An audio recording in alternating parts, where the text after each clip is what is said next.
Hello, guys, and welcome to episode number 8. Is it 8? Yeah. Right, yeah. Episode number 8. Come on, check in. Yeah, because like my mind doesn't do this stuff. That's why I've got Jacob. Yeah, that's what I'm here for. So welcome to episode number 8 of Down to the Core podcast. My name is John. Name's Jacob, yeah. And today we have our special guest, Sam Gordon. Yes, man. How are you doing, my man? I'm good, man. How you guys doing? Yeah, we're doing good, man.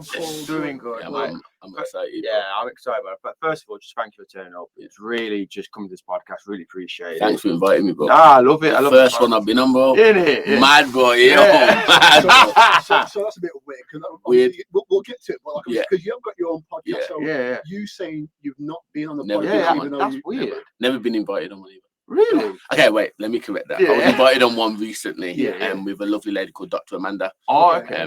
And just mine and her schedule never got synced in together. But this is the first one. You put it on my heartstrings now. If anybody watching, invite him on some. I'm going to say no. Man. Do the legend. Yeah, that's sick, man. But like I said, just thanks for just turning up today and stuff, man. So, just first of all, just generally just talk about you, so who you are, what you do, and just talk about how did you get into the whole fitness industry, bro. Love that. So, Sam Gordon. I'm 30 years of age now.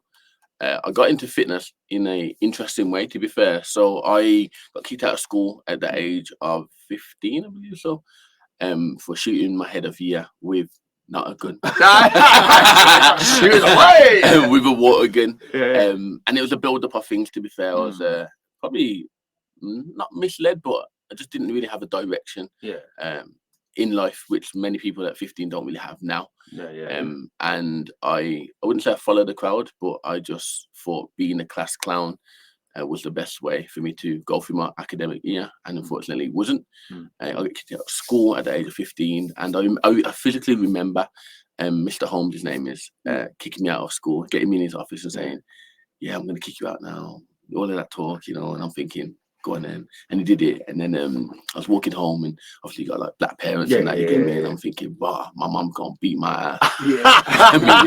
And my dad was, So I remember still dressing up in my uniform and still going back to, leaving the house.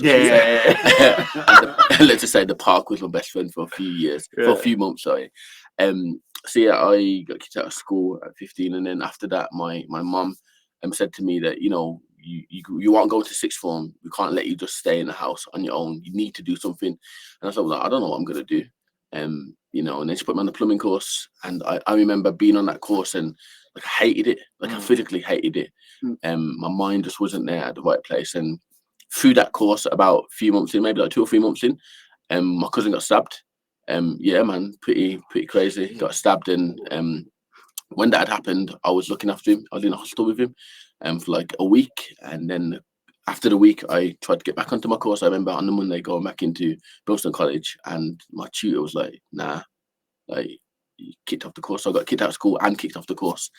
And then I remember going over to Bentley Bridge with my mum at that time, and there was a guy called David. His name was David. I can't really say her name now. It was one of the PTs from Bentley Bridge and Pure Gym. And as we were coming out, he came up to me with like this flyer for like an apprenticeship thing. And then I started doing an apprenticeship and fell into it like that. That's nice. Because I'm kind of glad you said, because I actually had that down as one of my questions. How do you get into it? So it's quite interesting, how you've kind of like made that transition. Because it's, because as much like when we do this, we have like all different kind of age range of people listening, and you said something kind of quite poignant, that you'll start off in one place 100%. and then you end up somewhere else, and who would have known that this would have been your passion? It's a purpose, isn't it? Everyone already has a purpose. Do you know what I mean? And we can plan, and this is the thing that I always preach about to people, like, plan all you want, but if it's not meant to be, it's not meant to be. Could I see myself doing, I ain't gonna lie, the most plumbing that I've ever done is we ripped out one of the rooms at my mum's house, and we created the studio. And there was a radiator there, and it was leaking, and I just plumbed it, cut it off, cut the pipe work, and done. So in theory, it served its purpose. But it served its purpose in the field that I'm in now, which is fitness. No, I see. You know what I mean? It's interesting, not everyone I think most people tend to assume like you get into fitness because you was always into fitness, like into sports. I wasn't into that. I wasn't into that. So I was into sports, but like I had a school teacher. If anybody's listening, who went to my school, called Mr. Higgins, and he kind of took it out of me. I was bitter against him for years. I used to enjoy more taking part. But like I would never have thought that like obviously I would have got into anything. Like don't get it twisted. Like I love sport. Like listen, I remember, and anyone who went to my primary school would know. Like when we talk about the fastest in the year. Like, it might not sound correct like this, but anyway, I'm gonna say it anyway. When you talk about fastest in the year, there was always that one guy who beat me every year called Brian Parsons, and I really hope he watches this. And then there was me, you know, like that. So like, I was always up there, like the strongest. All of those talks were always there. You know what I mean? So sport was always a massive thing for me, growing up. So I'm not shocked that I'm into fitness. But at the same time, it was never my first destination. Yeah, you know, and I think that's what. I was trying to come across. I do apologise about that. That's okay. But I think what it was, I think for me, I got from an acting background. So obviously you're performing and stuff, and I really enjoyed like the health benefits. Like so I can remember first thing in the morning, like we did like bodycon, which is basically a circuit. Okay. Everyone in the studio was like, oh, don't want to do it. And me going, yeah, I'm ready. I'm ready. So it kept me going. It kept me active. Then I think after I left drama school, I think my passion for my gym really helped a lot more, especially with like my old job, wasn't really enjoying it. So learning from drama school, going to work, going to the gym, mixing it together. I was like, oh, I like fitness. And I can always remember my mum when I became a coach and stuff. And my mum went, that's your theatre. Like she went, as cheesy as it sounds, that's your theatre because you're in the gym. It's a performance, you're helping other people and you're getting the benefit, you're getting the best benefits, and you're seeing how you can train performers and stuff. I was like, oh, I never really thought about that. So I didn't really kind of feel it until like later on, because when you just mentioned about you say your cousin or your friend got stabbed. Yeah, my cousin. Your cousin got stabbed. Like I got stabbed as well, like some years ago. So like I just started training from home. But like I didn't know why I was doing it or why I liked it so much. It was just more based on a kind of a feeling kind of thing. So, it's like I think everyone has their different. It really is, man. It's like for me, like even the day of that, like we haven't really spoke about that. I haven't really made it like a public thing yet. But the day of that event, all of us will have our own story to tell on that. There's like multiple of us that were meant to be there that just wasn't there, you know, and like I know how I am as a person, and like it's not really gonna go down like that, really, is it? If I'm gonna be there, like, do you know what I mean? And like if it wasn't for God, like I probably wouldn't be here. There is a chance that I wouldn't have been here, because am I gonna allow someone to do something to my family? Like what? Sometimes, because talking about like obviously like stabbing and obviously, and even with like knife crime and all that kind of stuff, what's going on right now with like some of the youngers.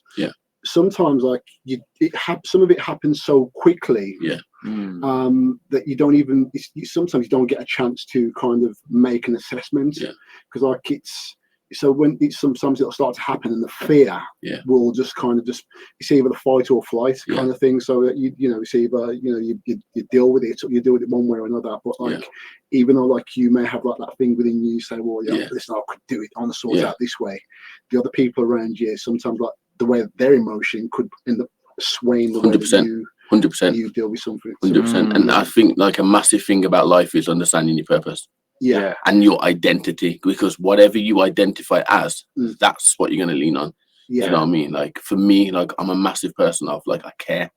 So in anything I do, like I'm going to give it 100%. Like I'm going to like I've created brands before. It's like outwork everyone. Like impact. These are very like bold statements. But the reason why I have gone hard in things like this is because I actually care. Even in our fitness industry, like right now, everyone's a coach, everyone's a PT. Okay, well done. How many people have you helped though? Like how many people have you actually helped? Not how many transformations have you got? Like how many clients have said to you, because of you, I got out of bed. Because of you, I applied to another job. See, I'm so, you know what, like obviously as we talk, I'm learning stuff about you. just as we speak. But like I think that is a big thing. Yeah, because I say like, would you agree? Because like I think a lot of the time what we're looking at like how I want them to get from this shape to this shape, and but not understanding like it's the mental part, which is which is the biggest thing which you need to. I think that's what like how I speak to my clients. Like when we have a chat about them and their goals, like the way I'm trying to put it in perspective. I'm like, right, in the gym, I'm God. Yeah, like I have complete control. I control your programs. I control what you're going to be doing. I'm going to be doing that. As soon as you leave those doors, I have no jurisdiction what you do. So I need to help you like find the areas where you're struggling with, and we can build on together. And I always say to him, like, you can message me anytime of the day. It doesn't have to be about training. It doesn't have any nutrition. If someone's just really pissing you off and you want someone to vent to, just rant away. I probably won't help because I have no probably experience what you're having issues with, but chat to me. Chat to me. Like the more you're open with me, the more I open with you. And I think as well, when you're open with them, they kind of go, oh, you're quite open with how you see things and your views. Okay, I'm going to open it, and then you can start learning. And okay, I need. That's how you build the conversation. And it just helps. And like from them, like they just go, my life's completely different now without you giving me your guidance and you sharing your stories, vulnerabilities. Your vulnerabilities, being human. You're just being human. I can do more. And then like they even message me like, I just go for a walk. You would never catch me just going for a walk first thing in the morning, and like and that I was like, that's nice. It makes all the difference, man. Would you say like obviously would you say you're more of an empathetic person, or would that what would you say makes a good coach or a good trainer? Obviously, because like this, you can have qualifications, but like, is there anything within yourself you'd say would make? I think to be a great coach or trainer, you need to be at a point where your client can tell you anything. That is it. And there's other things like be organized, know what you're on about. That's great. Be educated, again, that's great. But is your client going to be real and raw with you? And if they can't be raw with you, you're the problem. My clients can tell me, Sam, I didn't do my workout today because me and my husband are going through a bit of a battle. On a check-in form, are you really going to get that from them? But if you haven't built a relationship with them, you aren't going to get that. The key to anything is honesty. I can honestly wake up every day and say I love what I do because I'm passionate about doing it. So building the reps in something that I'm passionate about is easy. Like what's your favorite sport? My favorite sport is rugby. So you would play rugby all day, wouldn't you? Yeah. But would you play football all day?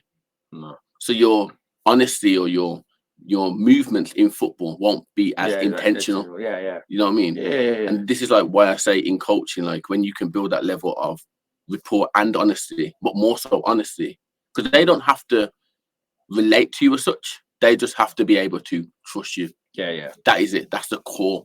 Like, if you can build that, which everyone can, but the only way to build that is to be transparent and honest. Yeah. And most people are in the fitness industry for wrong reasons. Yeah. And that's a whole different topic. Oh yeah, I've seen it. And as I say, I think like you have to kind of like show a level of transparency within yourself, or you have to kind of give a part of yourself. And as I said, like you just said, like there's many obviously coaches out there who say I'm a PT or whatever, but like you have to be. Would you agree you have to be in the people business? You just have to care, bro. I think you have to. Yeah, you have to. Yeah, I think the people business is a good way to put it, but we deal with people every day. Like we deal with family, we deal with friends, and nobody treats family. You may treat your family one way, and I may treat my family another way. Still dealing with people, and it's still under the title of family. So I always say that as long as you are honest with that intention, then you can be great at anything. I know that if I was to go into another field, because of the characteristics that I've built in my current field, that have come from other fields like church, from great role models, from great men, from strong women, from people who show vulnerability, I know that I could transfer those skills into any area of life. Do you know what I mean? And this is why people come to me. like black and white. This is why people come to me, because they won't look at me as, oh, I'm high and mighty. Like I couldn't care less about, like without, you can strip everything back. You can go right away to the core, like take away everything. I'll start again. I've done it multiple times. I'll start again from scratch with nothing, and I will build it back because of the honesty that I have within myself, but also the honesty that I build with my clients as well. So yeah, because as you said that, I feel I've only got better as I've got better within. Yes. Massive. Working within massive. Work within myself, because Massive. like as we keep on saying before, anybody can go and get a qualification online or wherever it is, but and what I said, what I mean about the people being able to relate, and not have like so much of a judgmental side, or being able to knowing how to kind of communicate with people. I've got a question for you then. Go on then. Okay, so what you're saying, in my opinion, I would interpret that as you have become better due to your experience through life. So then I would ask you, if you didn't have more experience by working on yourself, would you be as passionate in the industry now? Would you be as passionate now in the industry without working on yourself? I don't think I could. I don't think I could give the same amount of quality of what I give to people. Yeah. Because if you don't understand yourself, how the hell are you going to be able to understand anyone else? Yeah. I think it's that I come from a place of like I'm about to kind of work on this thing of where like the judgment side, you have to kind of really shove that down and push it down so far, even though we've all got levels of judgment in us, but I have to shove that down so far and understand that like anyone can message you, ring you, or email you to say, well, can you help me out? And doesn't matter what they come with, you have to kind of go, well, if he's this colour, that race, or that religion, or whatever it is, to the side and just deal with them as a person, individual, but without me dealing with myself as just the person and not the bodybuilding guy or the security or whatever titles I've had. Because I tell you what, I don't want titles. Titles make no sense. It's just like the person. So like, the person makes that title. Yeah. You know what I mean? Like, you are a bodybuilder before you are even a bodybuilder, before you change your Instagram handle to IFBB. You're already doing what it takes to become that person. And as long as you can walk in that chair prior to actually being appointed, you will do great in that. Like the skills in coaching that I have, well, I was already helping people. I already was communicating with people. I already wanted to make sure people were okay. These are these are traits of people who are good at coaching. So it's that transferring that over was not a problem, because I was already doing what a good coach would already do or requires to be done. Yeah, because I think like you know that I was doing driving before. Yeah. You were saying So I was actually doing like car deliveries before, but I used to realise, because like I used to love listening to people. And what they're going through. So like no, you said like you was able to transfer that skill over. I think because I deliver a car, and then I'd want to know what somebody else was up to. Or why do you look like that? Or what's the matter? And they'd look at me and say, do you really want to know? I'm like, yeah, I do. I really do want to know. So like you transfer it over kind of. Like, don't you think that's interesting though? Like in a world now, when you are asking people how they are, and they say, yeah, I'm okay. But actually, when you ask them again, no, actually, how are you? Everyone's shocked. Yeah. Like, everyone's so shocked. Yeah, they're all looking at, like, you actually care. You actually care. Like, it's the world we're living in. It's the world we're living in. But it's true, though. Like, so I've got another story similar to that. So obviously, with clients and stuff, you tell them, right, if my session, if your session starts at 2:30, 2:30, you don't just rock up at 2:30. Then I can always remember one of my former clients. They came in, and I always said to them since day one, if I see anything that's out of the ordinary, we're chatting. And he's like, yeah, okay. And comes in half 2:30, and I'm like, dude, you're late. What's going on? And he's like, no, I'm fine. Then like straight away, I'm like, you're not okay. Then I'm like, bro, what's up? And he's like nothing. No, it's fine. Just I'm like, nah, stop it. Then I like pulled him to one side, put him in a room, and I went, are you okay? And he just literally just started bawling. Like, obviously, like, he's really close to his auntie, and his auntie's got an illness, and he's just like, I don't know what to do, because she's literally like my second mom. And to hear that, anyway, that crushed me because he's always seen his auntie as this strong woman that wouldn't, like, you can literally throw everything at her and she'll just get back up. Yeah. So he was like, when he found out that she was ill, he was like, no, like, it really hit him in his core, and he started crying. Then obviously, literally spent half an hour, 45 minutes just chatting for the whole session, and he literally went, thank you, I needed that. I didn't need the waiting session. I didn't want that. And you'll probably understand this now. Like, Yeah. so, well, not just now, but like I was just coaching, like, a lot of the time, like, you can get them get your clients doing stuff. Yeah. But it's like when they're able to tell you something, going back to what you said before, being able just to tell you something so freely, that's a workout on its own. Massive. Yeah. So, like, there's 2 points there. Well done. That's the first point.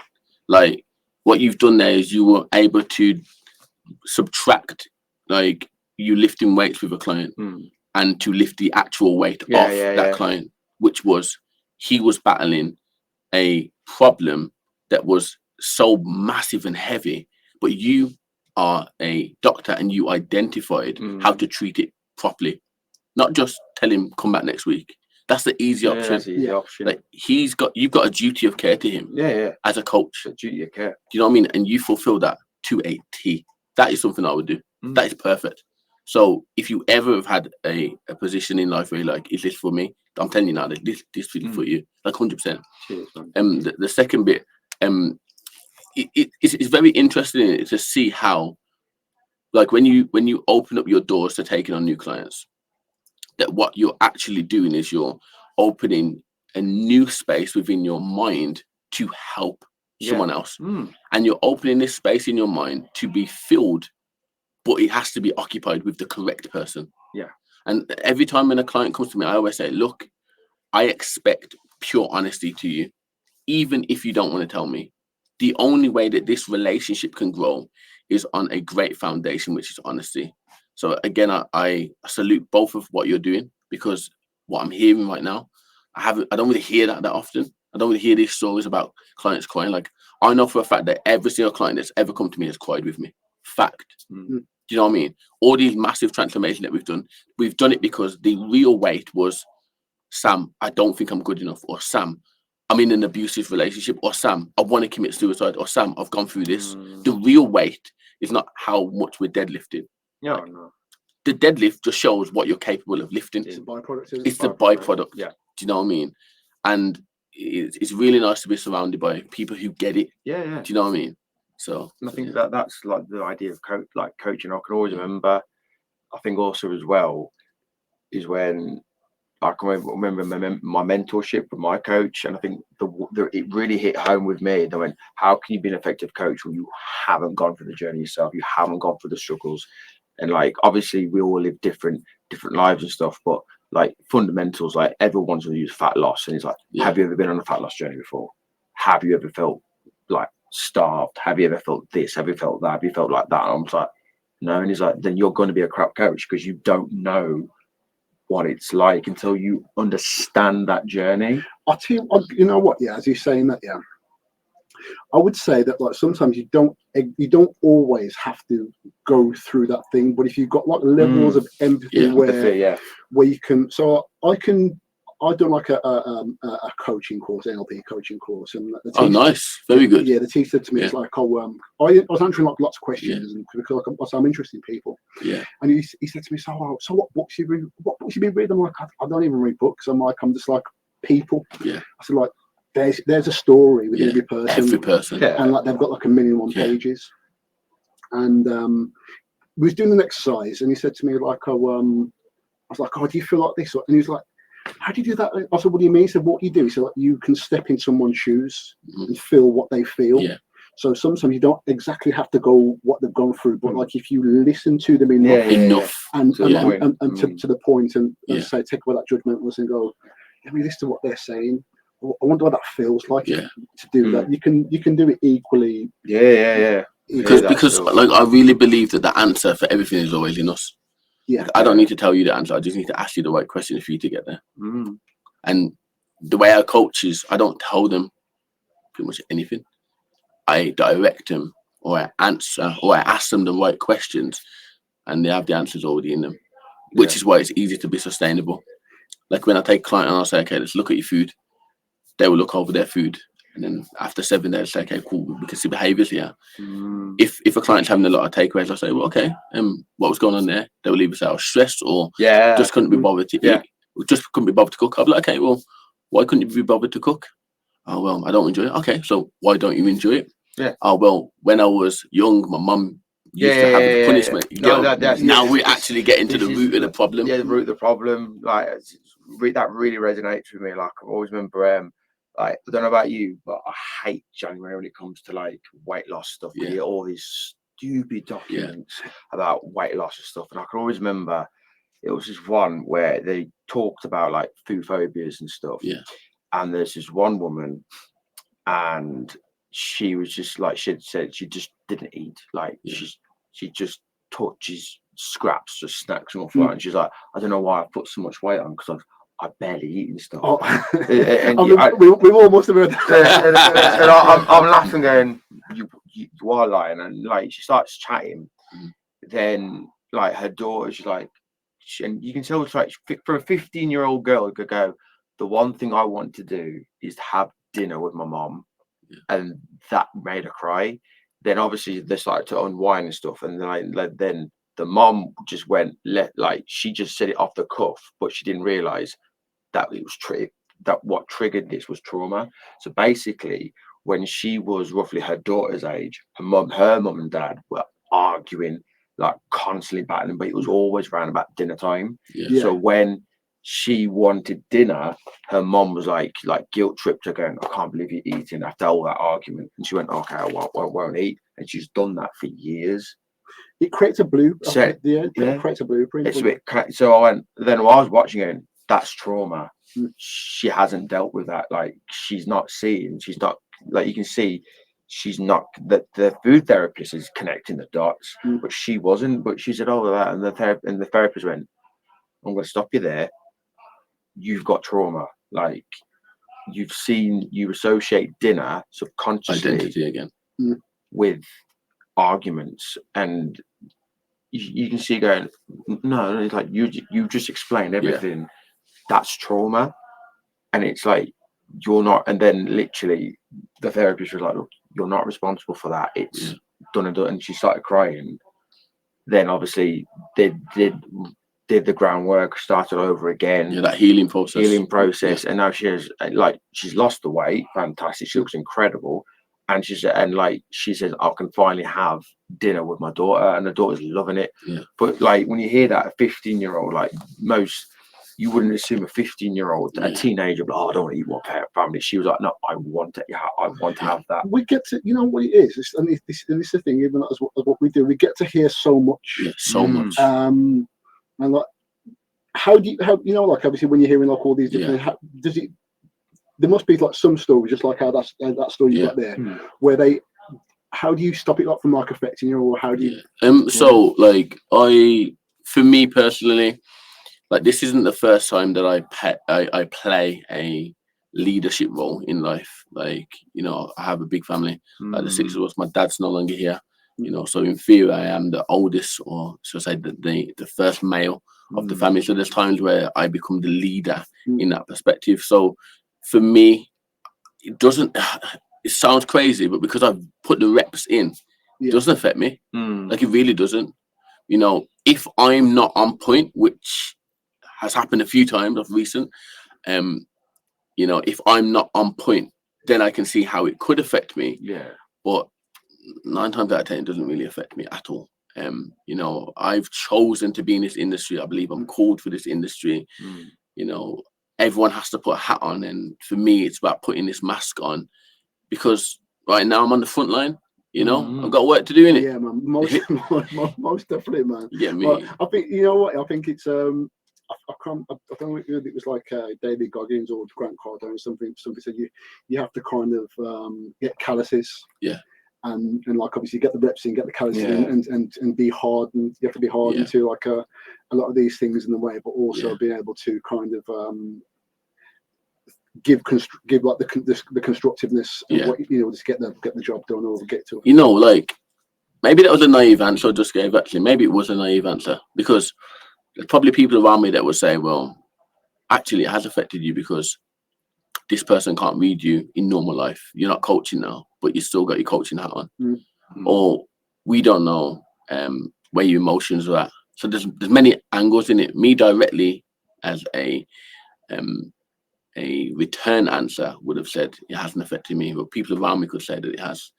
But it's weird. Like, I think most people have got their own perceptions and stuff. So I can remember, like, when you say to people, I'm a performer, and obviously you hear actors are the greatest liars ever, and I'm like, I don't know where that's come from. I'm like, I'm being genuine, and I've had a few people, are you being honest? I'm like, and then you see me like, I'm being honest, I'm being raw, I'm telling you how I feel, and they're like, but you're an actor, how can I trust you? And you're like, but that's like another. I think this is like another thing which because like I think, as you said before, there's many angles of like obviously just being a coach or being a PT and the way we do things, and you know, like I think I've learned that like what someone else's like opinion of me is none of my business. It's none of your business. It's none of my business, man. It's like whatever you think, you know. But like I think as long as as long as we keep on being being genuine and being like authentic and being the same, like showing like kind of God, I always lose my words at some point. Like when you kind of just, you know, you keep on showing it the same way. Keep showing up, consistent. The consistency. That's what I was looking for. We got you. Just being consistent more than anything else. I do. I hear what you're saying there, like about not listening to people's opinion. Like, so I have this phase, or I have this thing that I do. If you haven't got my number, whatever you say about me doesn't matter. That's the first step. What's that guy? Tom Holland. Tom Holland. No, I don't even know who said it. No, I heard it somewhere. I heard it, but it's a really sick one. I love it. And you know what? I think like, you know, when we're in social media, when we look at like we hear things so often, but there's always that one thing that will stick. And like obviously when I heard that, just as you said it, I'm like, it makes so much sense. How can it be personal? Yeah, you know what I mean. But if someone does have like my personal number and we are in communication, and you have brought something to me that you believe that I am doing that is a level of concern, then I'm going to listen. Doesn't mean I'm gonna change for you. Like if my friend Indy, for example, if you come to me and says, you know, I think you need a break because this, I would listen. Down to me what I do with that though, isn't it? You know what I mean? I will look at what's happening and I'll assess from there. But as I said, everybody has the answers in them already.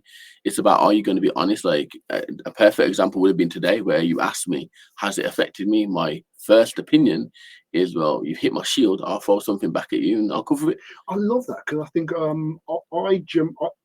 that's part, because I would say that's part of growth. 100%. Because I've been doing that for like a little while now, and I think I just do it so kind of like fluidly. And my friend said to me before, was like, my friend Alan was like, he said, "John, I like how you just kind of stop, and then kind of, and then you'll because I'll say, nah, I didn't mean that. Let me reword this and let me put it back in this way." So like, would you said that would that have been the same person when you was like 19 or 20 to do that? 1920, listen, 1920, me, wait. I love the reason why I love asking that question because I think like when we are here as we are right now, it's almost like we forget that we were like 13, 14, 15, 16, unless you start talking about like a school conversation or whatever. But then as where we are now, and like it's not everyone will get to this place where they're trying to be better, or where they're kind of like looking into themselves. But then, like, as soon as like you ask about the person you are now in comparison to the person when you were, like, say, in those age groups. Like, I like asking those because I always like see people go, me at 1920, I was it's interesting. It's very interesting to reflect, because I don't really spend too much time reflecting on stuff. Yeah. Especially towards myself, actually. But at 19, 20, I was trying to find a new identity, which is very weird to say. I was out there doing the most, clubbing, like piercings, all of that stuff, like, and it was never me. Like, it never has, never will be. Like, I don't identify like that. You know what I mean? I don't need to do that. For me, it's never been anything within my bone to do that. But sorry, I just so like, okay. Even when you say like it wasn't you, but it was you at the time, would you say? Because like, would I say it was me? Nah, because even while I'm doing it, I'm like, this ain't me. So how can I claim something that was never mine? Yeah, I borrowed it. Yeah, but I was around it. You see that? You see that with it was people, never me. but it's never you, because I know some of my cousins, and like they all act a certain way. I'm like, you're not that. We actually see them. They're borrowing it. They're borrowing it. Like, you're not. That's not you. I know that for when people like that know me. I chill and know people who from ends, but then everyone's like, but you're not that you're not that person. So I was like, I'm not that person. But like, apparently they just assume it's that. But I know deep down, like, and I've had, like you said, back in the head, 16-year-old me would think, no, I am that person, but deep down, I wasn't. Like, even at school, like there's certain stuff like I could always remember. Like, I've always big on. Like, I've loved cartoons, I loved wrestling, I loved like Harry Potter, I loved Disney and stuff at that age. But because I was growing up, I was trying to fit in. All my mates hated it. It's like, I don't like it. But then deep down, I was like, but I loved it. I love it. That's me. I think and like that's, you know what, because I can even run myself, because like, I used to be into BMX and skateboards. Somebody look at me and go, how the hell did you get on the skateboard? I'm into skateboarding. What? You? Oh, PS5, I've still got skateboards at my mum. Oh, I see. I've still come to this day. But like, I think what I was to say is, like, I think it's, would you say it's almost like a thing of where everything serves a purpose for that time? Because like, I've got, I always, like, one of my sayings is like, most things that you do as a sell by date. So up until before you got to 19 and 20, like, it was okay, it was cool because you do it repetitively. But then, would you say like 19 and 20 was when you were hitting the sell by date? No, I disagree. No, I'm just asking. I would say, for me, like I said, I grew up in church. I did all of that, you know what I mean? And then I thought that I was bigger than my dad. You get me? So I'm moving like I'm bigger than my dad, and I really was never bigger than my dad, you know, like that. And I'm trying to create a new identity that's different from my dad. And then I'm going down these paths, and like, so much stuff had happened, like so many stories I could tell.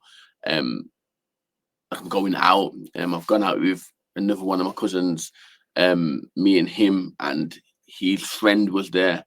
And this is a massive eye opener as well. This will be a massive eye opener to how people move with people. And me and him and his friend, I assumed it was his friend, we had all gone out to walk about in Wolverhampton. At the time, again, I was young, like 19, 20, 21 max maybe. And I remember coming out of the club, and as I got out of the club, I saw this guy who was out, who I assumed was out with my cousin. And I've tapped my cousin saying, yo, there's a couple of mans around him, like, what's going on?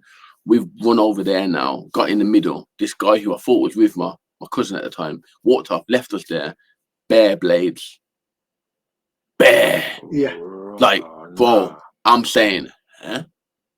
And I said to my cousin, I was like, yo, that's your boy, innit? He's like, nah. My mind switched straight. We got out of that situation. But if you look at how easy the system of getting older manipulated me, because I was never identified by it. Because remember, I was brought up in church. So my identity was totally different. Like, I wasn't streetwise. This version of me now is very streetwise. It had to have been. Do you know what I mean? But that specific instance was another example about your lack of identity can also be the detrimental to you. So when we look at what's going on now, like, there's many people that have been stabbed from jumping in and trying to stop stuff. I'm not saying you shouldn't do that. I'm giving you an example about what I did and what could have happened. Do you know what I mean? So even another example here would be is you need to watch who you walk with. Oh yeah. I think I learned that one quite early on. Yeah. And because, like I say, my thing was because like where I grew up, is more predominantly white area. Okay. So I didn't know what it was like to have black friends. Yeah. I had my cousins who I saw every once in a while. Yeah. But I didn't know what it was like to have like black friends, to be around every day. Yeah. And like majority of my family come from Dudley, which is like a mile and a half away, where like obviously the majority of like black kids are. Yeah. So it's like when I made that transition there, it's like I didn't realise how much I stuck out like a sore thumb. Yeah. Just by like my mannerisms or the things what I say or behaviour, or my behaviour and the things what I have. So like it's and as I say, like I've still got my friends who still live there now to this day. But like, and even from like growing up in Bride Hill and to being in that area, it's like you can still see the difference. Night and day, yeah. And if you can see it, so can everyone else. No, that's true. Do you know what I mean? I don't know. I don't know about that, because I think like if you're brought up inside this box, that's all you know. Yeah. And so you'll look out, but like you don't really know anything else outside that box. Yeah. And then there's another box over here, even though there's two boxes next to each other. But like if you lived in that box and you don't know what's going on over there. So like, you know, a lot of the time like people don't really kind of, unless they want to, unless you want to step out and start to prod and poke and ask more. That thing right there. The minute you try and step into something that you know nothing about and someone does know about it, it's very obvious. Yeah. Like very obvious. Like how many times have you been on the road driving and you've seen someone do something weird on the road? There's still two people driving, but that weird action that they've just taken has got your attention. So anyone who's praying or who is looking at an opportunity to gain something or to take advantage of someone, if you didn't know and understand how to present yourself in an environment, you could have been in problem, you know. And that's why I say that in this instance of you growing up in one area and someone else growing up in another, if that person really wanted to take advantage of you because you're now in this area out of the blue, because you're not normally from here, or you're not used to this behavior, they could have easily took that opportunity. Yeah, you know. But I also think sometimes they put there's things in, you know what, I don't know, from doubling back on what you're saying, but sometimes there's something what they see. I realised like later on there was things that people saw in me before I saw it in myself. Perfect. Yeah, but I didn't know what it was. Yeah. But it was a reason why, like, obviously we started getting into like less problems or whatever. But like I was never a big guy. I was just I don't know whether it was just like it's happened overnight then. Yeah, just this big old before after. I think it's just like within you as a person, or I think sometimes your energy steps in. Sometimes your energy and like the way that you are steps in before you as a physical person. Because I know big guys, or I know like small guys, but it doesn't make any difference. Like I pay more attention to their energy and how they are first. Like this that can be a big front. Yeah. This can be a big front, but obviously, but I don't know whether like people that saw my energy from beforehand, because it's never been my thing to be like a bad man or technology. It's too much hard work, bro. Yeah. Well, I just don't have it. My mom just like, well, I'd take the mick out of it, and mom just looks at me and no. She just looks at me like no, like she's right, like you said, like the front. Yeah. If I like wear the clothes and just have just that persona, like that presence, that person, that look like yes, you are. But she went, but I know you. Like you're not that person. You are just the most softest person going. I'm like, yeah, I am. But I also think that like when you do that kind of thing, like this, I used to have this like this saying like, if you hold a mask up like this and you've got the most scariest mask, so physically putting your hand there, eventually your hand gets tired. And drop. Yeah. And even when you hold it up with this, someone look, I can see him holding. I can see him holding that thing up. So like it's either just be yourself. Yeah, just being yourself. And one of the most when you're young, Yeah. people say be yourself, and you're like, nah, man, why would I want to be myself, man? Yeah. I want to be like the rest of the mans who want to be like the rest of these other 10 guys, because like, you know, like, you know, you start looking back and you just realise there's 10 of us all fighting to be the same person. Yeah. All 10 of us. Wild. We all like this. We all go there. Wild. We all dress like this. We all wear those trends. We all like this. We all like that. And then when someone says, "Let's do that," and I'm like, "No, we don't." We don't do that. And I think that's, and like, I think that reflects on like, when I was at uni, like my group of friends at uni, like we are completely different. Like you would not put us together as a group of friends. Like I can always remember it was second year, and we all went off to the pub for a pint, and like we saw this group of lads, and they all dressed the same, had the same clothes, same haircut, and they just walked the same. Then our group of friends, so you had the typical my mate Booth, the typical Yorkshireman, had his flat cap on. Then you had my mate Perry, who was like the hipster, so wearing all the rings and like baggy jeany pants. Then my mate Rosen, the punk modder. Then you had my mate Josh, who was like the trendy guy, so he was always wearing skinny jeans and smart shirt, Zara. Then you had me in a tracksuit bottom, like just proper like sport clothes stuff. And like then my mate Deej, he was like the hybrid of all of them put together. Mixed together. And but like I was really smiling. I was really happy because like I was like those group of lads, so like I could see myself hanging with them. But it was like I didn't like that because they were always probably thinking the same thing, doing this, we're gonna do that. Where my group of friends, everyone had different views and different. But don't you think that's how you grow? That's how we grew. 100%. Yeah. And I was like, I love this group because it's like we're all from different backgrounds and stuff. But like the best thing, all of us took little snips from each other. Yeah. So I know like my sense of music and sort of clothing, I'd know I've got that from one of the lads there. And it's beautiful. Powerful. It's beautiful. And I'm like, and I think that's really made me who I am, because I'm like, it's made me go, ooh, I'm more accepting of others, and I want to learn more about me. Yeah. Because maybe you can teach me something I didn't go, oh, I never really thought about that. I never saw that side of me before. And it was fucking beautiful. Yeah, right? it's a beautiful thing, man. I love seeing like a really mismatched group of friends, because all of us had the same passion, but like our views and our upbringings, our cultures completely clashed. Yeah, when you merge that together though, like for me, an example here would be like cake. Yeah. So individually, you got my attention now, bro. Yeah. You like cake? We love cake. But not many people will eat butter, don't scoop butter and just eat it like that. Yeah. Not many people would go into a parcel of flour and just when you put all of this together, and it comes out of that oven and it is made well, and they've put in the missing ingredient, which is love and time and attention. Yeah.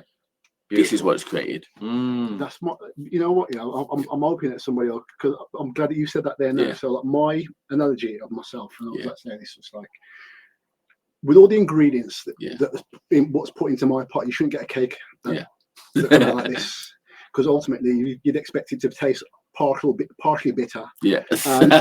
Sometimes sweet, sometimes bitter. Sometimes you want to spit it out. But I probably do. I think I just stirred it so much until like all like the nasty flavors came out, and you got something worth eating. So man. Powerful that is. Yeah, man. It's like extremely powerful. And I think like obviously mixing. Listen, if you. It's all ingredients. Yeah. Whack all the ingredients. Right, you know what? Yeah, we're talking about cake. It's making me hungry. Making me all hungry. So listen. So we'll mix it back around again. So like obviously, I won't call it a tangent, because I think that was a great conversation. We just that was beautiful. No, I like it. Cheers, Sam. Thank you. Yeah. So one thing I just found out about you recently is that you were a bodybuilder. You've done competitive bodybuilding, and and the thing is, like, I've bumped into you like a couple of times at the gym. JD, and this is what you'll always hear me say this within this podcast. And like, it's the things which I don't know about people, Yeah. which I find like quite interesting. Sometimes you can look and go, you make a some. Yeah. I'm never making an assumption, but you would never know. So Yeah. like, but when I found, I was like, oh, that's kind of took me back a little bit. Yeah. So so can we start from the beginning with with bodybuilding and where it started from, and how did you get into that? And so remember I spoke about me trying to create a new identity. Yeah. That was part of that phase. You know, where you know, I left church and I am in a position where I'm like, you know what, I'm bigger than my dad. You know what I mean? Like, I'm a man too. Like, and I was starting to build. Well, I thought I was starting to build onto something, and I went into bodybuilding with a gym called Saxon Gym. So the owner is called Ryan Alexander. I know, Ryan. Yeah, I know. so he was over it, but yeah, man, he was my coach. You know, he now owns PCA, so that's how big these people are. Do you know what I mean? And I was around them. I competed with them. I was natural. I came number 2 in Britain under 23, and I was like 21 years of age. And the next step for us literally was, I remember having a conversation with him. The conversation went as, okay, we've done everything we can do natural. Now let's put you on and take you the next step. And I remember leaving there. I remember speaking about, that's not me. Yeah. That was one of the moments again where I'm like, that's not me, you know. And I stepped back from it. And I tried to go again the next season, and because I realized that this is not me at all, I didn't have the same passion. What year was that, if you don't mind me asking? I want to say 2014. Oh, really? Yeah, I want to say 2014. Oh wow! Because like obviously I was in that was my first competition, PCA. Okay. Yeah, so like I went to PCA first. Yeah. So, but PCA wasn't around then. Yeah, so I went to. I didn't go to PCA until 2017. Yeah. So 2017. Yeah. But like it's always like not always want to hear, because it feels like when so basically this is bizarre now. So when you was competing, when you was in that stage, I had no love or no idea I wanted to do that, because like I didn't get into it till I was 40. Show my age now. But anyway, you got you. You don't look it, man. Yeah, so I didn't get into it till I was 40. So like it feels weird now, because I've always trained, but like I've never as been competitive. But like for me it was there's so many good behavior traits that I learned from there. There's also so many bad behavior traits that I learned from there as well. I remember every day waking up and going through my fasted cardio, is what everyone says. Walking around, doing my thing, coming back 7 meals a day, training twice a day, 365 days a week, 365 days a year. Did it all. So has it helped me to set an example? Well, yeah, because my clients can't really tell me anything. If I've lived it, walked it, owned it, won it, you know what I mean, at a very young age. What else did I identify? I identified really bad relationships with food. Yeah, keep going. I'm not going to say a word. I want to hear your take on this. I started lifting before I did bodybuilding, and my love for lifting was me being angry and fueling that anger and getting it out in the gym. Everyone was preaching about, yeah, man, go hard or go home. What I was actually doing is, when I had solved my life and I was no longer angry, my love for lifting stopped. So then I stopped lifting. And these are behavior traits that people forget to identify. Like, it's very good for us to preach here and say, if you're having a bad day, go to the gym, and only use it for bad energy. But what happens when everything is actually okay? Yeah. Because everything came okay in my life, and my love for lifting went. Because, like, imagine driving a car and the only thing that you can fuel it with is diesel. What happens when the diesel runs out? Where you going then? You ain't going nowhere. Bro, you kind of blow my mind a little bit here, you know, because I think like, and for a good reason. I like, it's almost like, not saying just be put in my place, but like I've heard people say, oh, if it's bad, go to the gym. And it's almost like, you just said, when it's solved, then what? Because ultimately you've already kind of had, like, you've already created like an association. Yes. So you're now identifying again this identity thing. So like, you've got that association. So like, obviously and it's very rare. You're probably one of the first people I've heard say, well, I went to the gym and it made me better, and then, now what? Now what? Never heard anyone say it before, you know. Yeah. Never. So you're the first. Yeah, mate. Impact. Yeah, mate. Everywhere. Yeah, and I think like, and you will know this, that like, even when you have to get to a certain place within, like, mentally, when 100%. You train to know that, like, you know what, I'm satisfied with what I've got, I'm okay. Because like, ultimately with training and trying to change your body, you're never satisfied. Never. No one's ever satisfied. That's if you're chasing an aesthetic perspective. Even movement, you're never satisfied. You aren't. No. I now lift and I now move because I love my body and what it's capable of doing. Rather than I want to look a certain way. As a byproduct of loving my body, it will look a certain way. Yeah. That is not my main goal anymore. You know what I mean? So, how do you get on with your prepping food and that kind of stuff? To be fair, like, my relationship with food is very healthy. So I'm not going to sit here and say I prep my food every day, because that'll be a lie. No, obviously when I was bodybuilding. Yeah. Oh my Lord. So now we're throwing back here. Right? Boy, this is a whole story. This is okay. So I was in a relationship at that point with this girl, and she would help me out. To begin with, she was, very supportive and all of those stuff. So she would be cooking some of the meals, and then some meals I would cook myself.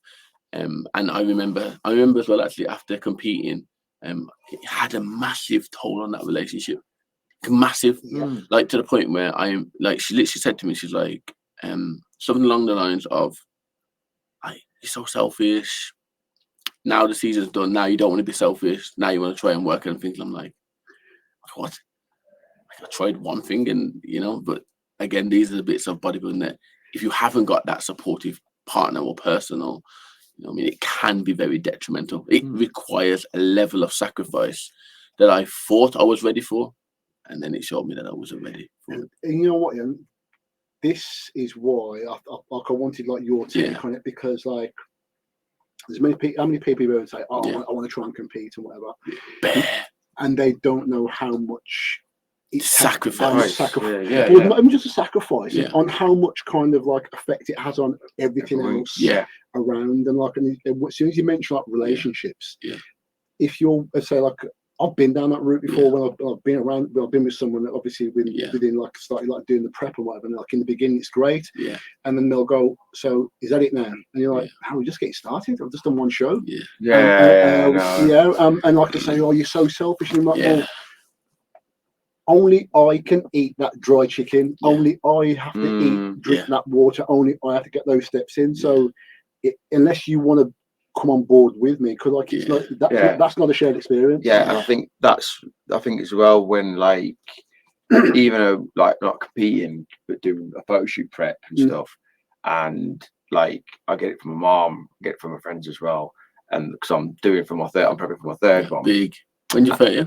So it's the 22nd of May. That's my shoot, but they're like, "Oh, you get another one?" I'm like, possibly, and they're like, But you don't need to. You've got nothing to prove. You're like, no. I'm like, it's something I enjoy doing. But it's like, I'm not just gonna go willingly. It's like, they went, but you did it last year. I'm like, well, technically, but I want a year on and stuff. I'm going to keep doing it. And you see him going, oh, I don't get it. That's going to be such a regular conversation. Where a lot of people don't understand that. I'm like, look, when you don't need to prove anyone. I'm like, first of all, I'm not going to prove to anyone. I'm doing this for me.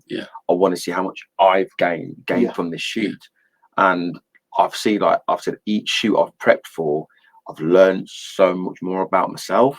And I'm like, I'm not addicted to it. It's just, this is something I enjoy doing. And it's one of those, like, look, I'm not going to, like, I will tell you when I'm going to do it. But I'm not just going to go, well, I'm going to do this, do that. Like, respectfully, it's none of their business. It's true. It's none of your business, isn't it? Like, have you ever saw a fireman try and be a police officer? No. It's not his business. It's not his business. That's not his job. Like, so respectfully, it's not their job. But I think, but you know what? Like, jumping in, and then some people like, even if like you say that, then they go, well, but I'm your partner, and we're supposed to do these things together. And so like you can kind of see a little bit from where they're coming from, but like it's like you want them to kind of like be supportive, or like you say, well, this is just not like just this one time. This is like a one-time thing. I may want to do it a little bit more. And I think, you know, when you become like a grown adult and you want to make decisions for yourself to go and do what you want to do, and someone's like, oh, I don't want you doing that. It's like, that's okay. if you tell a kid that, like, you know what, you can't do, imagine when you was a kid and you was told that you couldn't do something. How much more do you want to do it? Well, I would go on hard. Can't do this, watch me do it. Yeah. Like, you know, and it's only in my adult life that other people's opinion on me, whether they believe I can do it or can't do it, doesn't affect me at all. Yeah, it's like sometimes a bit of a double-edged sword. Yeah, it is. It can be. It can be a double-edged sword. But like, as I say for myself, I don't know, does that make me kind of like selfish? Because like I was in it for so many years. What's wrong with that? I'm just asking that question. I'm just saying, does it make me selfish? But like at the same time, like I think I've gained a lot from it. I think I've gained, you know, like I've learned more about myself within those space time. And I'm sure you'd agree. Like, it's probably one of the, would you say it's one of the, you know, like as in like life lessons? Would you say it's one of those points where you can mark it down and go, this is a time where another part of my life where I learned something about myself. Did you say market? But so would you mark it down in your head, like, or you know, to say that it's would you kind of like pinpoint it as like a point in your life where you've learned? Because I think we've all got pinpoints in our life where we learn things a little bit more about ourselves. Would you say it was? I think because I've lived such a character building lifestyle, that would play an effect on there. But as you worked out, you had to search for that. I don't blast that anywhere. Many people don't actually know. Well, many people that see me now don't know. But people who knew me, who knew me from before, they would be like, oh yeah, he used to compete, or he used to this, oh, he was really good at it. But I don't allow that to identify me at all in any way, shape or form. I have zero interest in it. Couldn't care less about it. You know, it is an experience. I did learn stuff from there, but I never allow it to direct where I'm going. No, you know what you mean. You can categorically agree on that, because I don't like to be. You know what? Yeah, like some people might go, "Oh, that sounds a bit because you got and then but I'm just like, but I think it's like a big. That's like, an achievement. It's an achievement. It's an achievement, but at the same time, it's like I don't want to be just known as that guy. There's more to you than that. Of course, we've got this. Look, we're sitting here doing a podcast right now, and and we haven't even touched the iceberg yet. Literally nothing yet. No, and as I say, I just don't. I don't want to be, for myself. I don't know about you. I just don't want to be boxed in. Neither do I. No, this is probably one of the worst things for me. It's probably one of the worst things to be boxed in and told that that's what you are. What happens when you're boxed in? If you're in a tight space, what happens? You're right. There's no space for movement. No space for movement. Space, and you go suffocated. Yeah. You go crazy. You go crazy, and you just go nuts. You like. I refuse to participate in that. And I don't know about you, but like obviously when you look at other people around you, and like the whole kind of prepping and bodybuilding affects people in different some ways. And like as I said, like, I was more kind of for myself like, I need this to be intact. Because I don't want this to run away. Because I can see how it can be done so easily. So whilst everyone's concentrating on this, I took care of this first, and then everybody else just take care of itself like later on. So I didn't do that. Like I remember through my, as I said, I was with this girl at that time, and I remember like it nearly broke me physically, mentally, and emotionally. Nearly broke me. I was broke. I had no money. People around me weren't really around me anymore. I was in great shape, but social media was looking at me thinking I'm a baller. Realistically, like I was signing on, you know, like that. So when I was in that field, the identity that I gained from being amongst that field wasn't as prosperous as what it is now. I don't even think, you know what, I don't even think it is. When I mean now, I mean who I am now, not what the industry is now. I like that. You know what I mean? Bro, you know what he does? Man's just coming with some gems around. Come on, bro, man. Keep it real, bro. Hey. I like that. I like that. What did your t-shirt say? It's just got a warm and fuzzy feeling in my tongue. See that? Hey. Come on, bro. Yeah, man. Yeah, man, because as I say, like if you're ever looking for it to pay a wage or to kind of pay your bills or whatever, just run away from now, because that stuff is so expensive, Jake. Oh God, yeah. You can just see it. So you better just take some damn good photos. So you pretty much got the right idea. You got the right idea. Take your photo shoot. Tag all of them. I'm telling you, you got the right idea, man. Just do it for yourself, and obviously get a good photo shoot. And then like you can look something for you to look back at. I think that's what it is. Like I got into that. It's something like I said. I thought at first people go, you don't need to impress anyone. I was like, I'm not impressing. Anyone. I think that's what most people think. 100%. Yeah, they always think like, oh, you're doing it for her, you're doing it for him, you're doing it for them. I'm like, no, I'm doing it for me. No, I want to see how far I can go.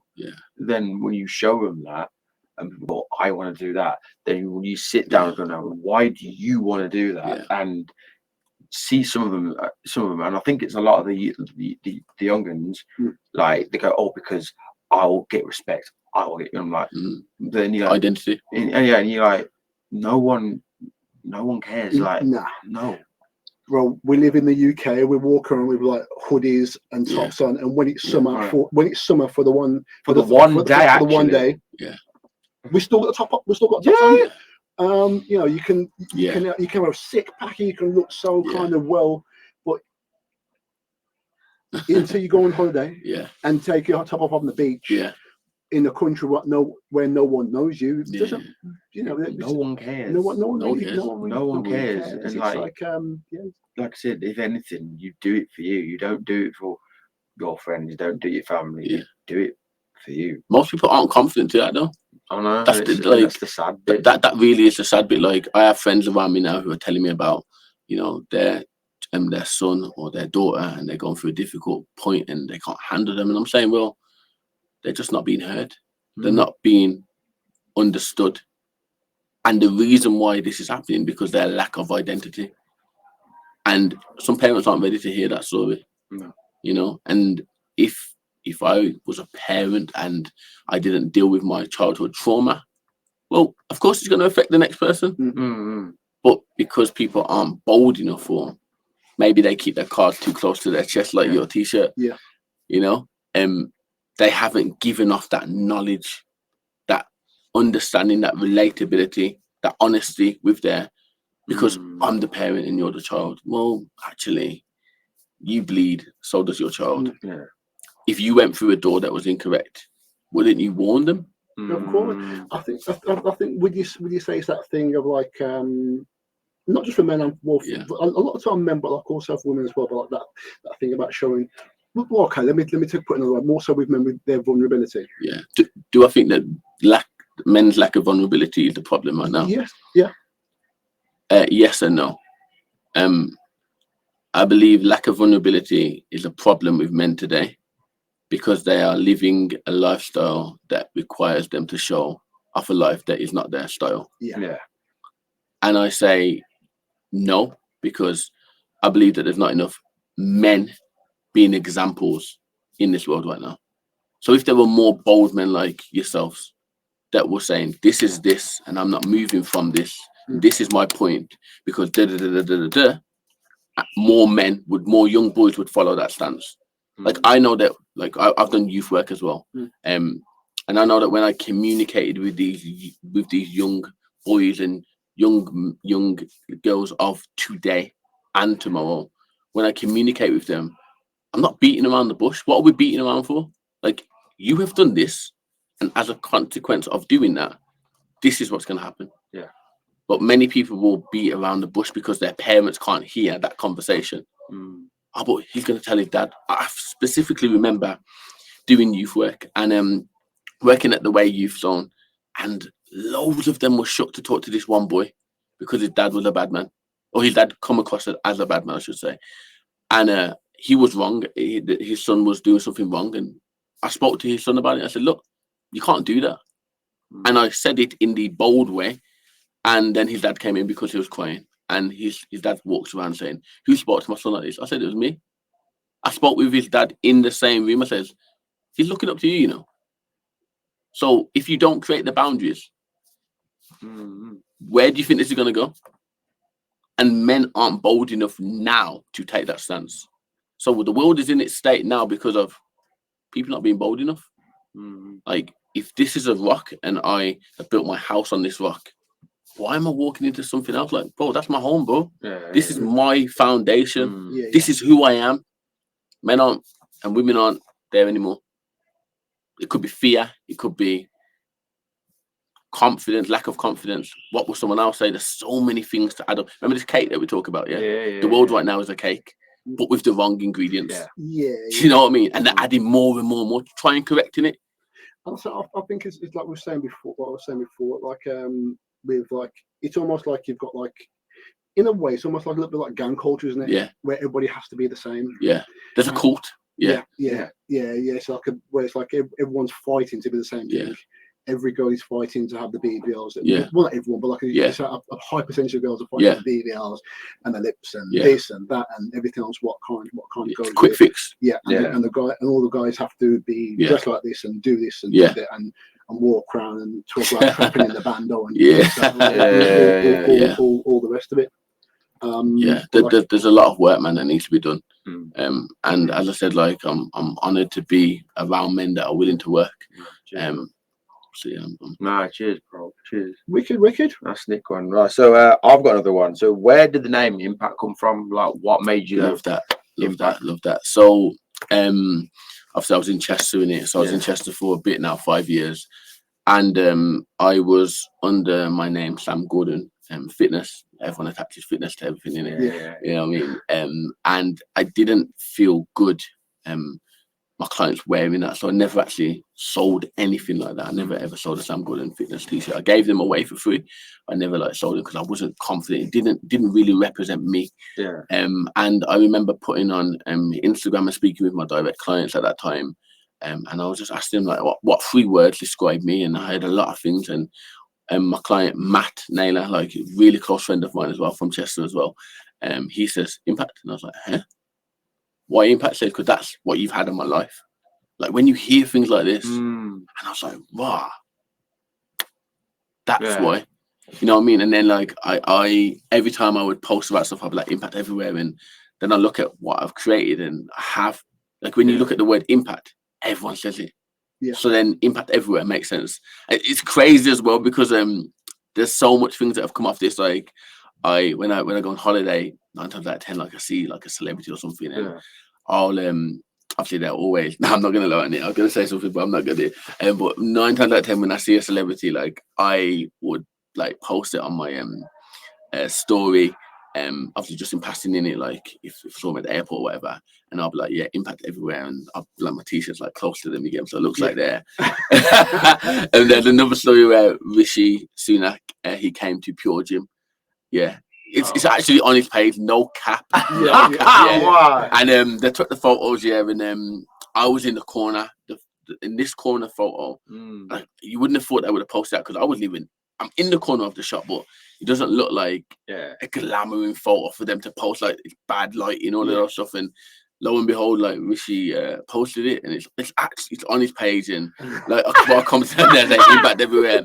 You know what I mean? But there's been so many examples of like it being everywhere, but impact just makes sense. Oh, that's cool. Man. We did when I came back to Wolverhampton, we did a relaunch. Because the logo before was just like a man. It was like rushed. It wasn't who I am now. You know how we talk about growth. So the logo didn't represent who I am right now, and we looked at a relaunch. Okay. We looked at a relaunch, and with that relaunch, what we did is we just stripped everything back. And it's now impacting the slogan is reinvent the game, because that's what we did. We just reinvented the whole game. No, I love that. I love that. It's really love that. That's sick. I'm still mad about the Rishi Sunak. Yo, listen, I find it massive. Bad, bro. Bad. Listen, claims to fame and all that. Just claim it. Claim it. It's his claim to fame. That was I know Richie before you do. Man, Richie came in there like, yo, you impact got Sam. Like, you know like me, bro. Yeah, you know me, but I don't. Who are you, bro? You get me. So obviously, because you've you've mentioned like you've been a PT at the Pure gyms in Wolverhampton and Chester. Now you're PT at the JD gyms, Old British JD gyms. So so what was it like? What was the vibe like of those gyms, and how obviously different vibes and different gyms give a different atmosphere. So where did you what did you use as the advantage to make an impact in those gyms? Truthfully, like, I was just myself, bro. I think as you move around different types of people, like Chester's a very wealthy area. You know what I mean? Like my clients that were in Chester, like it's a very wealthy area, bro. I don't know how else to say it other than that. So there's a certain flavour, and I learned that flavour, and then I brought that flavour back with me. You know what I mean? I do believe that I still am slightly identified by my experiences in Chester, and that's helped me to be who I am becoming now. But within the gym, it was very much like, because I am passionate about helping people, I remained always helping people. Like I remember starting at Pure Gym Bentley Bridge to do my course, then I went to Pure Gym Wolf South, and I got fired from there, bro, in 3 months. I got fired because mental health wasn't a big thing and people didn't understand it at that point. And I got fired from there. I again was in that identity, finding my identity phase. And I'm in the identity phase of, I'm not going to identify myself through my father. I'm bigger than my father, all of that stuff. And you know, I then left. I went into youth work, and then I went to Chester after that. And in Chester, same thing. Like I just was myself. I went back to my roots, which is helping people and doing it with intention. And when you are yourself, boy, you're always going to stand out. Because I'm not trying to be anyone else. So my learning phase from every gym was, I just was myself. If people liked it, they liked it. And luckily for me, like in every gym that I've worked at, I've been very respected. I've always had good rapport with people. And I always seem to have like a high take of clients from any gym that I'm in. So it's always been better for me to just be me. You know. Oh, that's nice though. I know some people with different vibes, different gyms have mentioned like it was some gyms that everyone's like just cat each other. Oh, you can't like you walk in, you try to make your own identity, and like they're like, no, you've got to be this person. Every gym, bro. Every gym's that. Like no cap, bro. Every gym is that. Chester, I remember being in there and, bro, they have their way, bro.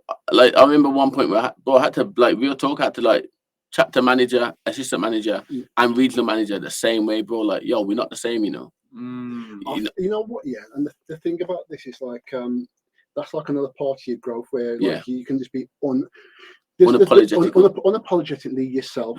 And I think like because like there's people who say, oh, just take me as I am, but like when they say that, it's like that person who say take me as I am, it's like if you're taking that person as you are and you go to 20 places and those 20 people say we just do, you know what, is a this or she's a that, and if you don't kind of take that on board and realize there's something that needs to change, that's different to when you kind of know that like your heart is good, or you're doing something with the right intention, or you can just like see, as they say, like a pure bad-mindedness. So like, you know, just being unapologetic yourself, and knowing that you're not really you're not like a horrid person or somebody who's trying to kind of mash up things, worm your way or do things like backhandedly. So like, you know, like I like that, like when you can just be the same person. If I am working there and I'm self-employed and I'm not hurting anyone, harming anybody, and this is my place of work, I'm going to be myself, because that's the best version for you and the best version for me.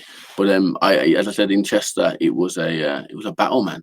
Like literally, it was a battle, but I didn't allow it to affect me. I remember specifically going in there and helping a lot of coaches. Like I like to help people. You know what I mean? You can move everything. Like I can't move away from that specific thing. I help people. You know what I mean? And when I was helping them to build their content or to give them ideas on how they can get more leads or stuff like that, everything was fine. The minute that I turned on my attention to myself, was literally like, now I'm the enemy. Like no lie. I was like, September, I'm helping you. No, August, I was helping you, or content or ideas. September, I was doing my own thing. And for them, it was like it just turned the whole thing upside down. But when I came back to Wolves, I remember like that's where I used to work, and I got fired from there, innit? So I come back to Wolves, and I went around looking for gyms where I'm gonna work out, and I went to Bentley Bridge, that offered me a job straight away, and Wolves South offered me a job straight away. I went to JD Wolverhampton, and the manager was just like, he just didn't understand the process, bro. So the way that he handled that made me know that JD Wolves was not for me, bro. And as I said, I started working at Pure Gym Wolves because of the main reason is one, Stephen Clark was there, who I've got a great relationship with as a manager, and I respect him a lot. And also, two, I got fired from there, so it's like I had to rewrite what was wrong. And as I was there, like, you know, every gym has their people, especially a gym that's been around for a long time. You have trainers that have got stuck in their ways, I would say. But because I am unapologetic about who I am and my intentions are pure, like I went in there and we invented the whole game. Like from me being there, we lifted up the club. The club was now recognized again.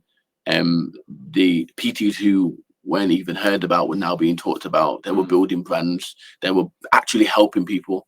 Like, you know, so it was a very good time there. And JD Oldbury just made sense, bro. Like for where I was at in my fitness career, just made sense, bro. To be surrounded by like legends, bro. The caliber of skill, bro, at JD Oldbury is crazy.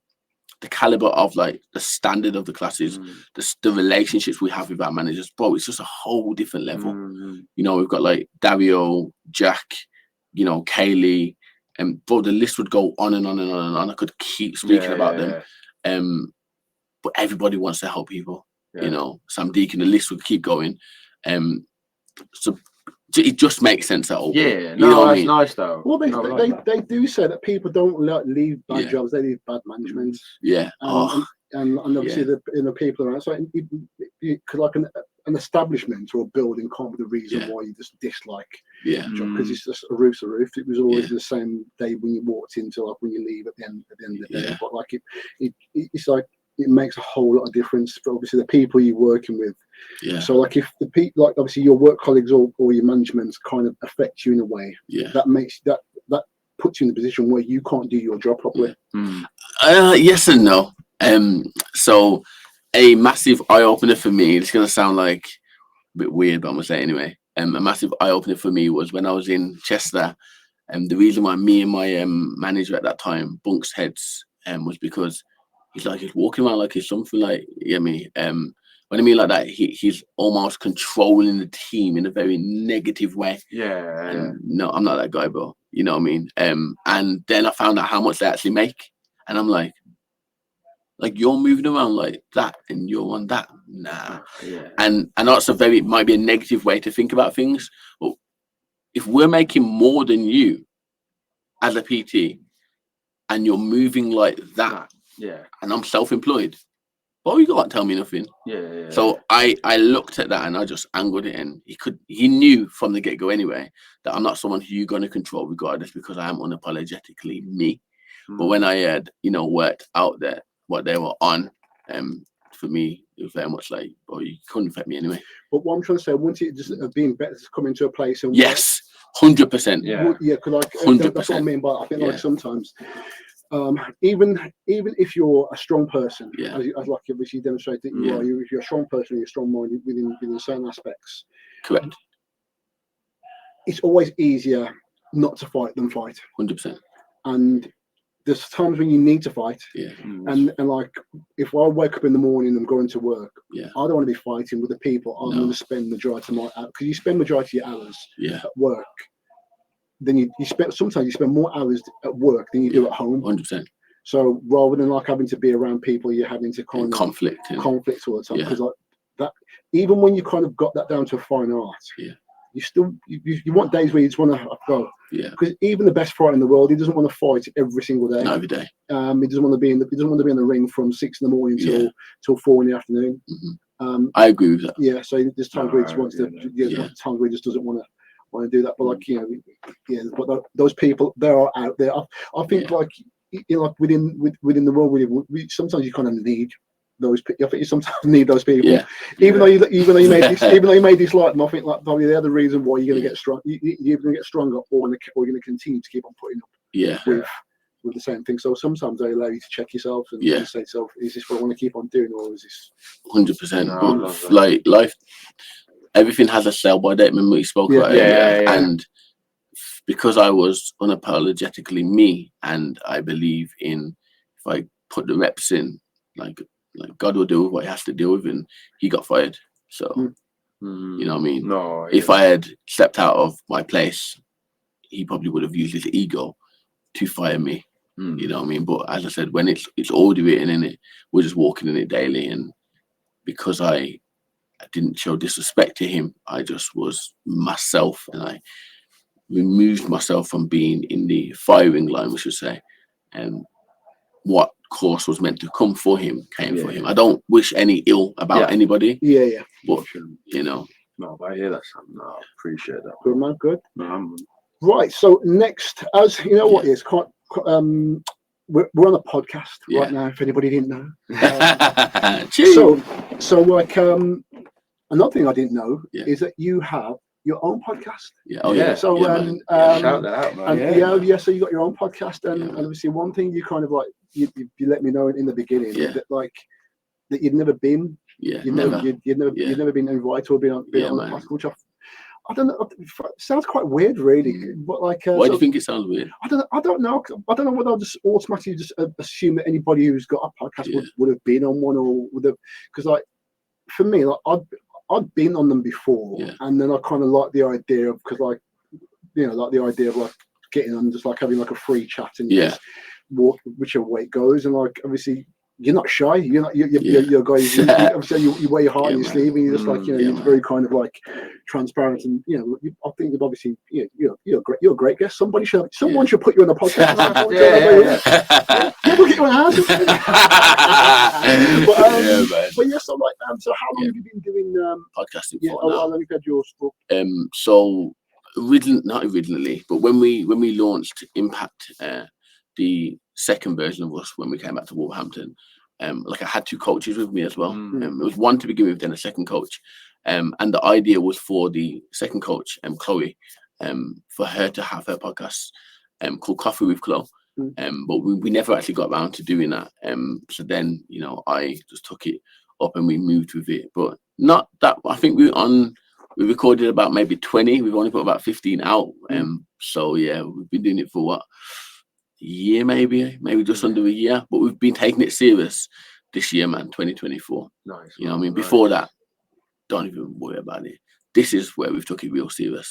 We've like I remember starting it up and going to places and asking them, can we use your facility? Let us know how much it is and all that stuff. I remember recording one specific podcast. I think it was our first one. We must have recorded it about 4 different times.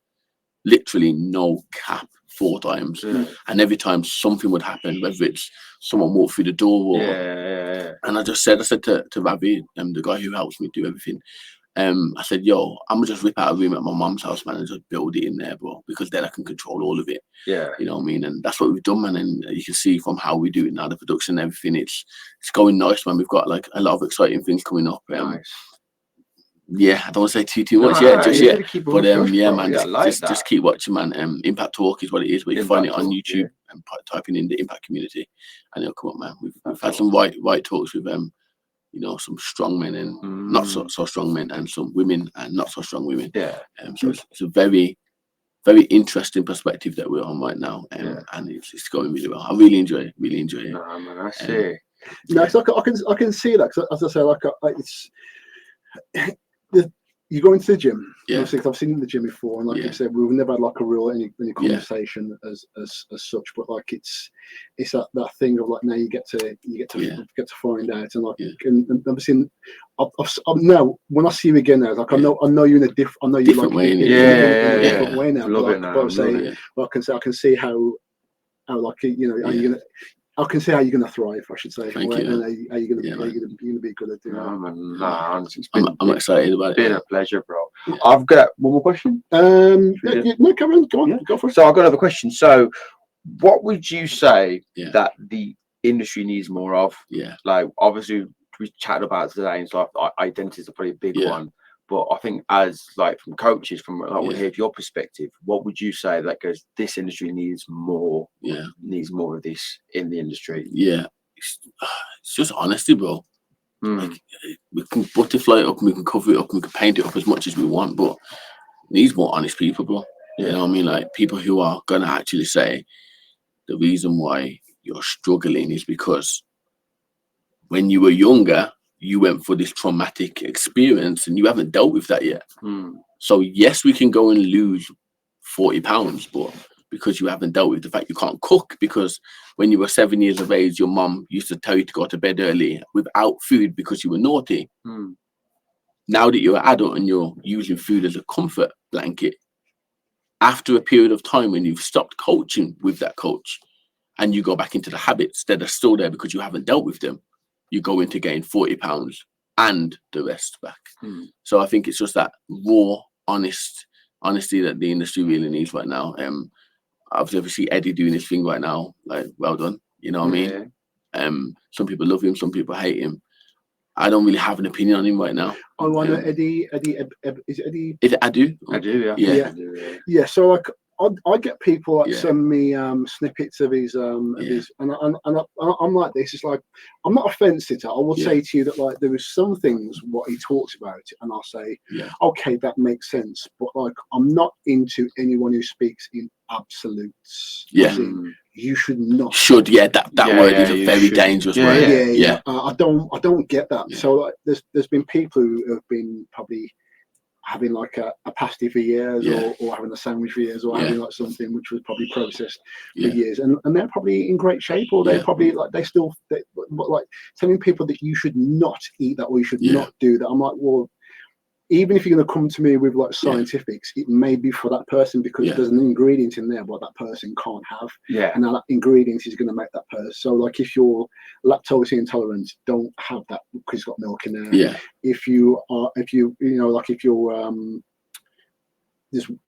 kind of allergic to gluten or whatever, nuts, all of that stuff. Unless I kind of know your medical background, I don't think we should speak in like absolutes or tell someone eat this, only eat eggs. How about if I don't like eggs? How about if I've got like an intolerance to that? So the only thing I would say I don't like about that kind of like culture, that way, it's one thing I don't like is when people demonize foods. So when people say that's bad, that's not good. I'm not saying why, because he said this, and like because you could Google anything or you could Google anything or say that anything is bad. For whatever reason. So I could say to you, I say you've heard me say it before, that like I don't like celery or cucumber. So I could tell you 1,000 reasons why that is bad, but like it's not really bad. It's just because I don't like it. But I could rather be honest and say I don't like it for personal reasons. But like, there are people who will listen to things and then take it as an absolute or as a definite. And I think that sometimes that can be dangerous. But like, it really is.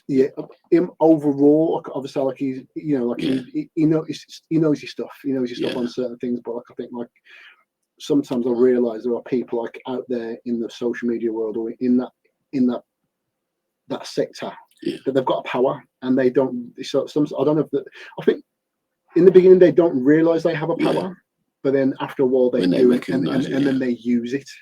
So I could jump on this podcast right now and tell you to use this vitamin and this because it's going to get you to look like this. Of course. And then then you have a surge of people going out to buy this and saying this. Or if I could say to you, the way to look like this is to take every yolk out of your egg, and that's what everyone's going to do. Not realize that like obviously the fat in there is going to be useful to you. So like it's those absolutes. I'm not. It's a bit crazy, man. Like there's a lot of like hypocrites, man. And like even I remember when we were away and with one of my friends, he's vegetarian or vegan, one of them. And you know, I was diving into like, why are you vegan or vegetarian? And he was telling me a few things. I said, well, what's that coat made of that you're wearing? Like real stuff, you know, when you hit them, like, you know, and he's like, and I'm like, Yeah. No. Honestly, You know, like that. Yeah. No, but I know what you mean. So, I've done a tour before. I remember doing the tour, and obviously I think there was this area in the Isle of Wight. Is it Isle of Wight? No. It's this Scilly Isles in Cornwall, the Cornish Islands, and it made a bit of a news because there was a walrus there, and the war and everyone and like. But there was a historian there, and he was like, basically, some walruses did live here, but obviously we killed them all. And then and this one was like, oh, typical humans. We like destroying animal property. And I'm like, hold up, what era was this? What era was the walrus in? And then this was probably like roughly at the Ice Age. Oh, so obviously we made boats. We didn't have metal. We had wood. Yeah. And then the woman is like, yeah, so wood. A walrus, how heavy is a walrus? Like stupidly amount of heavy. So if that's jumping on you and you're stranded under the ocean, you're screwed, aren't you? And she's like, yeah. And I'm like, so I think guaranteed some of them was just there just to scare them off. They didn't really intend to killing them. They're like, Then obviously as well, we used the whole animal product. So we used it from snout to anus and stuff. We used everything. We used it, the fat stuff. Build more stuff, and you can see the woman going, backtracking her argument, and like she just saw humans attack animal, thinking, "Oh, we're vile." You know, you should let's just break it down. Yeah, bring it back to the core. And they like just go, yeah, I can't argue with that. There's a lot of time where people can't argue with stuff, but they're just going to argue for arguing's sake, and because like not everyone has got that thing where they can say, okay, I'm wrong. Yeah. That's, you know what, if I'd ever say to anyone, one thing to teach yourself or be able to like master for yourself is to say when you are wrong. And put your hands up and go, okay, I don't know that. I don't know it all. I'm wrong. And I think that's powerful when you go, I don't know. Like especially with coaches with honesty and stuff. Someone asks me about training protocols that I have no experience of, I will go, to be honest, I don't know. And but then that tells me what I can do to grow. Where you see some other coaches that go, oh yeah, you do that, and you're blagging. You're like, no, it's more powerful, and I think your clients respect you more. Going, oh, you don't know that, then okay, cool. Like if someone was telling me about competing, I'm like, I have no idea what you're talking about. Like, go and see someone that's about competing, or someone who's trying to get into high rocks or CrossFit or CrossFitting. I'm like, that's not me. I'm not going to tell you what to do. Like, I always go like, I don't know about that. Go and see someone else. But then that person will go, no, I respect that. I respect your honesty. And it's like, thank you. Of course, man. That's like it does. It kind of. Apart from everything, we've only realised it's just actual honesty. Yes, it is. Yeah, and I respect that. I like that. Just all it is, honesty. Super Bowl, bro. I don't. You know what? It feels like we've just been like. No, I love it. How long have we been here? Like an hour. Listen, check, bro. About an hour and a half, mate. But honestly, doesn't feel like that. It doesn't feel like that. Absolutely beautiful. Right then, guys. So listen, I know we've had Sam on and we've talked about a variation thing. So listen, if anybody wants to find Sam Gordon, the PT, where can they find you, Sam? So the Impact Community on Instagram. You can also find me on Facebook as well. It's just Impact. And you can also find me on YouTube, which is the Impact Community again. And we've got like a lot of things going on right there. And we had a viral video go about Tracy, who lost 40 kg, had like 1.3 million views. It was like crazy, man. So we've got like we're touching, man. But those that are like interested in wanting to get to know more about it or want to get a bit of an update on where I'm at with life, go follow that. Awesome. And but it's been a pleasure, man. Yeah, thank you, guys. No, thank you for coming. Thank you. Man. You know what? Yes, like you've learned me some stuff there. I'm always interested in anybody who can learn me something. That's what I'm about. I just want to keep on learning. Loving that. Excellent. And we haven't even touched the iceberg yet. Well, listen, when we get back up, so when we get onto your show, 100%, 100%. Yeah, because like I'm just inviting myself on. Oh, you were invited before we even went on, bro. I'm coming on. Yeah. I'm knocking the door. Yeah, man. I'm on. Yeah, I'm intrigued to. I'm to get in your minds. So excellent. part 2 coming soon. Yeah. So, anything you'd say, Jacob, about the followers? Or I was just saying, guys, if you can just follow us individually, so you can follow myself at jwright.pt. And you can follow me at I can never remember what I was. Just look for John Collins. John Collins, or Coach by John Collins. Yeah. And you can follow the podcast simply at Down to the Core Podcast. But other than that, guys, thank you so much. Sam, lovely. Pleasure, man. Every time. And take care, guys. Peace. Yeah.